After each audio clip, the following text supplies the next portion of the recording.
Et si, par une simple signature, l'histoire d'un pays, voire du monde, pouvait basculer? Imaginez ce moment. Dans une salle faiblement éclairée, des mains tremblantes signent un accord présenté comme une simple formalité.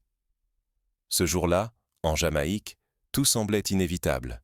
Un accord sur l'or, des investisseurs venus d'ailleurs, une promesse de progrès et la souveraineté nationale effacée dans l'ombre. Mais, comme souvent dans l'histoire, ce sont les détails invisibles, glissés entre les lignes d'un document, qui écrivent le vrai destin d'une nation. Soudain, une fuite éclate.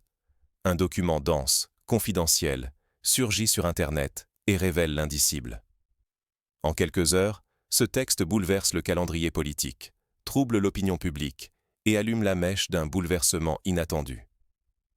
Ce texte, présenté comme une formalité, masquait en fait une dépossession. La Jamaïque allait perdre le contrôle de ses réserves d'or.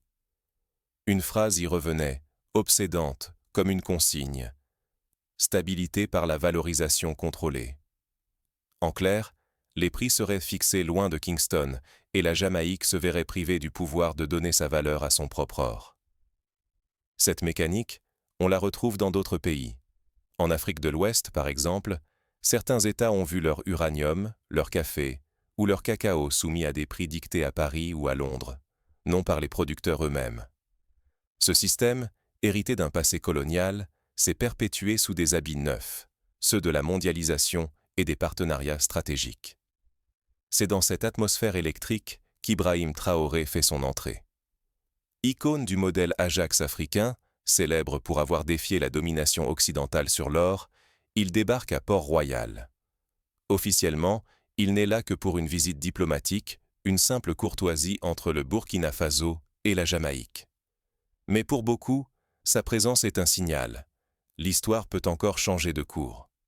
Les médias s'emballent, les réseaux sociaux s'enflamment. Le peuple jamaïcain découvre que ce leader africain, qui a renversé l'ordre établi chez lui, vient partager son expérience et, peut-être, ouvrir une brèche dans le mur de la résignation. Lors d'une réunion publique, Traoré frappe les esprits. « Ne laissez pas fixer le prix de votre âme ».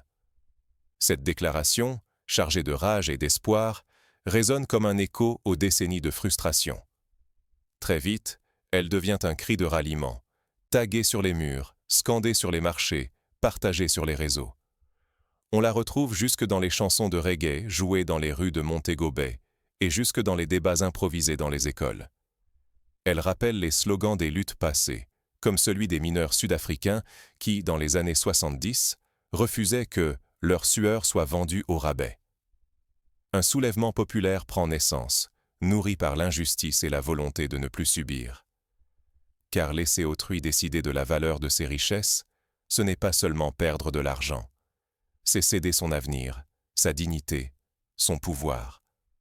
L'accord, simple bout de papier, est devenu un détonateur, révélant la fragilité du système financier mondial face à l'éveil d'une nation. Dans les quartiers populaires de Kingston comme dans les campagnes reculées, des assemblées citoyennes se forment, inspirées par l'histoire de la nationalisation du pétrole au Venezuela dans les années 50, ou des mines de cuivre au Chili dans les années 70. Mais qui, exactement, tire les ficelles derrière cet accord?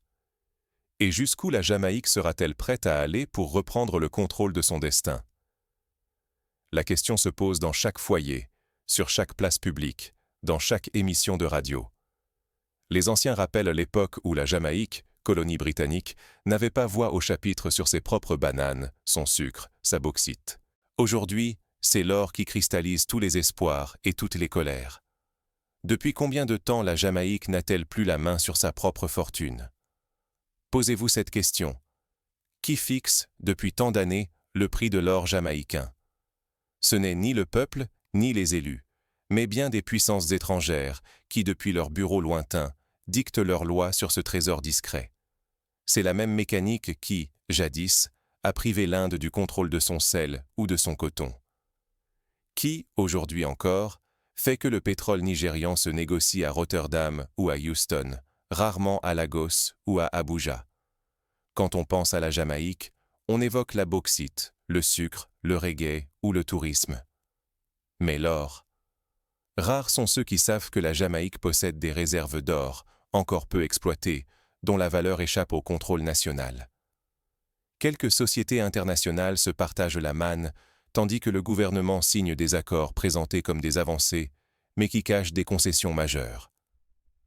On se souvient du cas du Ghana, où, dans les années 90, des sociétés étrangères ont raflé la majorité de l'exploitation de l'or, au détriment des communautés locales. Derrière le vernis officiel, une vérité dérangeante se dessine. Le prix de l'or jamaïcain ne se négocie pas à Kingston, mais dans les salons feutrés de Londres ou de Washington.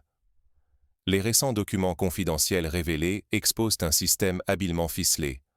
En échange de prêts volumineux, de soutien médiatique et de promesses d'infrastructures, la Jamaïque doit exporter son or à un tarif plancher, inférieur de près de la moitié à la valeur mondiale.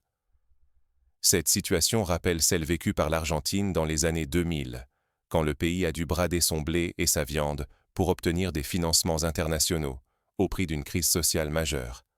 C'est une forme de pacte inégal. Pour obtenir des liquidités, le pays doit consentir à céder une part immense de sa richesse, sous contrôle étranger. Refuser, c'est s'exposer à des sanctions, à l'isolement économique, à la menace d'un avenir verrouillé. Le message est brutal, sans soumission, pas de développement, pas de stabilité, pas de futur. Cette logique de donnant-donnant déséquilibrée fut déjà dénoncée par Frantz Fanon, qui voyait dans l'économie coloniale une machine à fabriquer la dépendance. Accepter ce système, c'est accepter une dépendance qui dépasse l'économie. C'est perdre non seulement de l'argent, mais aussi la capacité de décider pour soi, la dignité nationale et la possibilité d'un destin commun. Ce schéma s'est répété 100 fois dans l'histoire, en Afrique, en Amérique latine, en Asie. L'exemple du Chili, qui a repris le contrôle de son cuivre dans les années 70 malgré des pressions internationales énormes, reste une source d'inspiration pour les pays du Sud. Pourtant, il suffit parfois d'un choc venu de l'extérieur pour réveiller une nation. Un modèle inédit, une étincelle, et tout peut basculer. La conscience populaire s'éveille, et les règles du jeu commencent à vaciller. C'est ce qui s'est produit en Islande après la crise bancaire de 2008. Un peuple, informé et mobilisé, a refusé de payer les dettes imposées par des intérêts étrangers et a écrit une nouvelle page de son histoire. Mais qu'est-ce qui pourrait rallumer la flamme de l'indépendance jamaïcaine? Un exemple venu d'ailleurs va bientôt tout changer. L'arrivée d'Ibrahim Traoré n'est pas un hasard. Il incarne la réussite d'un pays africain qui a repris la maîtrise de son or, défiant les diktats des marchés mondiaux. Au Burkina Faso, il a mis en place des coopératives minières contrôlées par les communautés locales, redistribuant la richesse et redonnant du pouvoir aux villages. Quand tout un peuple dit non, que peuvent vraiment les puissants? Cette question, universelle, traverse les siècles. De la marche du sel de Gandhi à la grève générale des mineurs de Marikana, l'histoire regorge d'exemples où la volonté collective a renversé les rapports de force. En une nuit, la Jamaïque bascule. C'est nous qui fixons le prix de notre or, devient le cri d'une nation. Le slogan s'étale sur les murs de Kingston, circule sur les téléphones, explose dans les marchés et jusqu'aux salles de classe. Jeunes, anciens, commerçants, dockers, tous refusent que leur or parte à vil prix. Les églises, les syndicats, les universités se mobilisent, rappelant l'unité observée lors de la lutte contre l'apartheid en Afrique du Sud. Face à cette marée, le pouvoir vacille. Des ministres désavouent l'accord en public. Des parlementaires réclament un sursis. Les grandes fortunes, craignant la colère populaire et la fuite des capitaux, pressant le Premier ministre de geler le projet. Jamais la Jamaïque n'a paru si unie, prête à tout pour défendre sa dignité. Les médias internationaux s'interrogent. Assisterait-on à une nouvelle révolution caribéenne, équivalente à la nationalisation du canal de Suez par Nasser dans les années 50? Mais cette révolte ne vient pas de nulle part. Elle s'inspire du modèle Ajax, né en Afrique et porté par Ibrahim Traoré.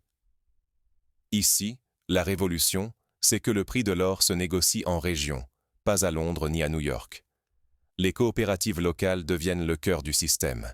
Chaque gramme extrait enrichit d'abord la communauté.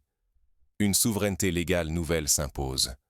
Plus aucun traité ni chantage extérieur ne peut dicter la loi. Ce modèle rappelle celui adopté par la Bolivie avec le lithium, où l'État a instauré un contrôle strict sur l'exploitation et la commercialisation de la ressource. Le choc secoue les puissances étrangères. À Washington, à Londres, à Paris, l'angoisse monte. Sanctions économiques, menaces de blocus, campagnes médiatiques, tout est tenté pour briser l'élan. Les agences de notation agitent la peur d'une faillite. Mais la Jamaïque, portée par la rue, ne cède pas.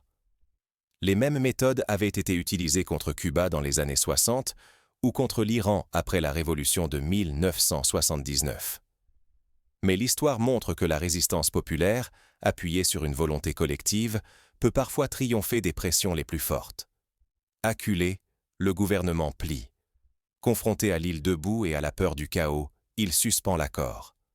Pour la première fois, la souveraineté sur l'or devient une cause commune, source de fierté, arme contre la résignation. Mais le prix à payer est grand. S'éloigner des règles mondiales, c'est risquer l'isolement et l'inconnu économique. Pourtant, pour beaucoup, un espoir naît, celui d'un pays qui se réinvente et refuse d'être défini par d'autres. Nombreux sont ceux qui rappellent que l'Islande, après avoir refusé de rembourser des dettes injustes, a finalement reconstruit son économie sur des bases plus saines. Mais que devient une nation quand elle reprend non seulement ses richesses, mais aussi le pouvoir d'en fixer le sens? Cette question hante les débats. Au Ghana, après la renationalisation de certaines mines, les villages ont vu la construction d'écoles et de dispensaires financés directement par l'or extrait sur leur sol. Au Venezuela, la nationalisation du pétrole a permis la création de programmes de santé et d'alphabétisation, malgré les difficultés. Rien n'est encore joué. Les regards du monde entier sont rivés sur la Jamaïque, prête à affronter les conséquences de ce choix historique. Dans les couloirs de l'ONU, des diplomates s'interrogent. La Jamaïque va-t-elle ouvrir la voie à une nouvelle forme d'indépendance économique pour les pays du Sud? Et si le soulèvement jamaïcain devenait l'étincelle d'une contagion dans tout le Sud global? Cette peur s'installe dans les chancelleries, alors que le geste de Kingston fait trembler bien au-delà des Caraïbes. En reprenant la main sur la fixation du prix de son or, la Jamaïque attise les rêves de souveraineté chez ses voisins immédiats. Déjà, en Haïti, des collectifs d'agriculteurs réclament le contrôle des prix du café et du cacao. En République dominicaine, des parlementaires proposent une commission nationale pour renégocier tous les contrats miniers. En Haïti, en République dominicaine, à Trinidad, la colère gronde. Pourquoi accepter des contrats miniers qui bradent les richesses nationales? Des syndicats d'ouvriers et des collectifs citoyens réclament la renégociation de tous les accords. Pour la première fois, le modèle jamaïcain devient un slogan de ralliement. À Sainte-Lucie, des pêcheurs exigent que le prix de leurs poissons ne soit plus fixé par des intermédiaires étrangers, mais par les communautés côtières elles-mêmes. Ce mouvement rappelle la vague de nationalisation des années 70, lorsque l'Algérie, l'Égypte ou le Mexique ont repris le contrôle de leur pétrole. Mais la riposte internationale est implacable.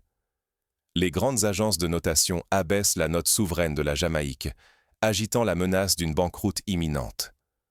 Plusieurs ONG internationales suspendent leur aide, dénonçant un virage autoritaire. Les médias occidentaux parlent d'une « dérive populiste ». Le message est sans équivoque. Sortir du rang, c'est risquer l'asphyxie économique.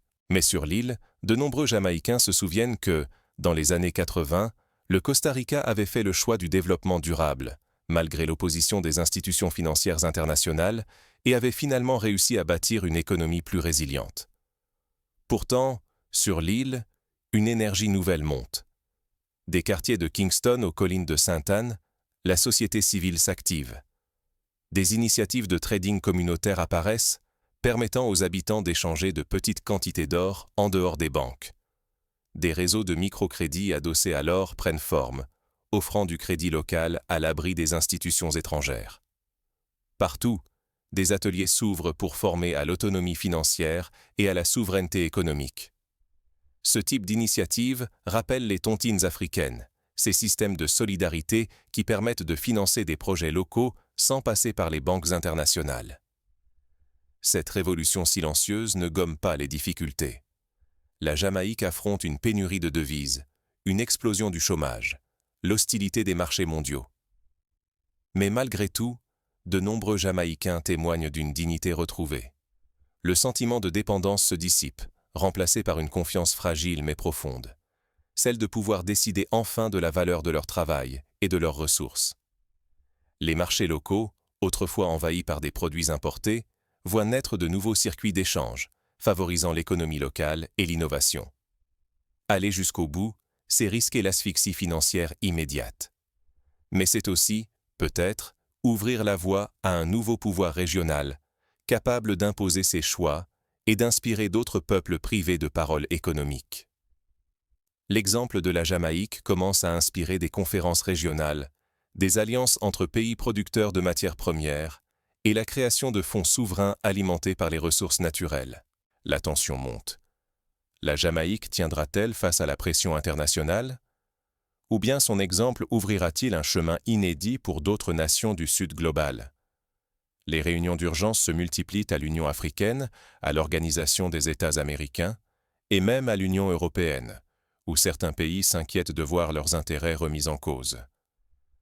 Quand une nation reprend la maîtrise de son or, que peut-elle vraiment changer dans la vie quotidienne? Cette question, longtemps abstraite, a trouvé réponse concrète en Jamaïque.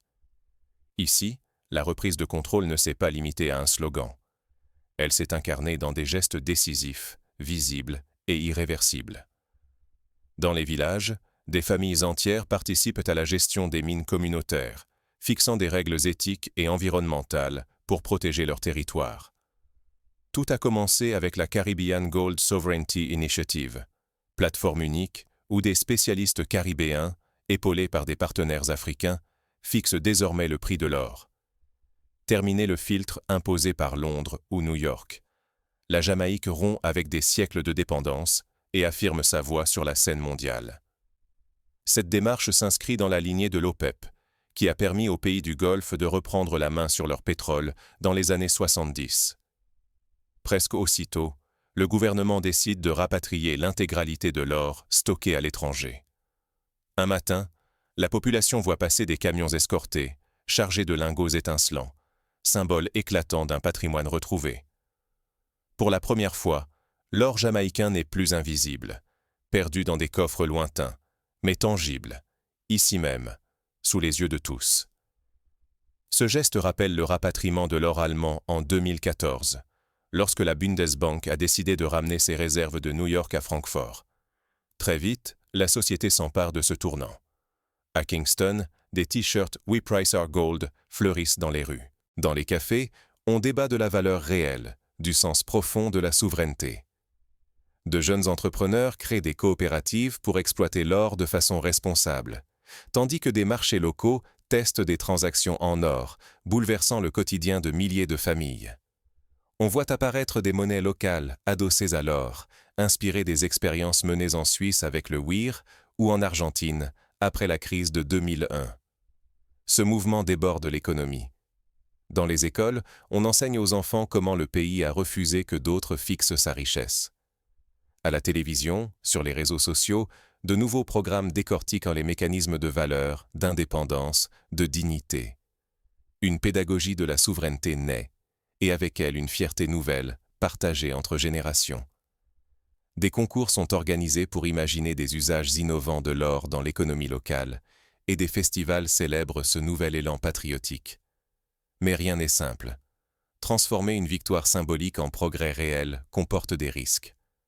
Si la souveraineté reste une image, elle peut se dissoudre dans la frustration. Mais si elle s'incarne dans le quotidien, pouvoir d'achat, respect, avenir maîtrisé, elle devient alors un véritable levier de dignité et de prospérité. Au Rwanda, le contrôle local du café a permis d'améliorer la vie de milliers de familles, mais a aussi nécessité des années de formation et de lutte contre la corruption. La Jamaïque doit maintenant relever ces mêmes défis. Pourtant, les regards du monde entier se tournent vers la Jamaïque. Comment les puissances établies vont-elles réagir à ce bouleversement inattendu? Les marchés financiers surveillent chaque décision, les investisseurs hésitent, les dirigeants politiques s'entretiennent dans le plus grand secret. Certains pays du Sud s'interrogent, et si la Jamaïque avait montré la voie vers une nouvelle ère d'indépendance économique? Qui peut nous voler notre valeur si c'est nous qui la fixons? Cette question, née des tourments jamaïcains, dépasse les crises ou les marchés. Elle dévoile une vérité brute. Céder à d'autres le droit de déterminer notre prix, c'est abandonner un fragment de notre dignité et de notre destin. Cette réflexion s'applique à chaque individu, à chaque communauté, à chaque nation. Elle rappelle les paroles de Thomas Sankara. « Celui qui vous nourrit, vous commande ». Pendant des dizaines d'années, la Jamaïque a entendu le même refrain. Son or, sa bauxite, son sucre, sa force, avaient un prix décidé ailleurs. On lui promettait la stabilité, à condition d'accepter les règles de puissance lointaines, plus riches, mieux organisées. Mais aujourd'hui, la Jamaïque démontre que l'histoire peut s'écrire autrement. Elle rappelle que, même face à l'adversité, le courage collectif peut ouvrir des brèches dans la fatalité. Mais cette fois, le peuple a refusé de n'être que spectateur. En imposant son propre prix pour l'or, la Jamaïque n'a pas seulement renégocié un contrat. Elle a posé un acte de souveraineté, planté un drapeau sur sa propre valeur. Désormais, plus question de se soumettre aux diktats de Londres, de Washington ou d'autres capitales. La valeur partira du sol jamaïcain, de la volonté de ses habitants. L'exemple de la Jamaïque inspire des mouvements similaires au Pérou, où les communautés andines réclament le contrôle du cuivre, ou en Indonésie, où les pêcheurs se battent pour fixer eux-mêmes le prix de leur prise. Le vrai danger, pour un pays comme pour une personne, c'est de laisser d'autres écrire notre histoire.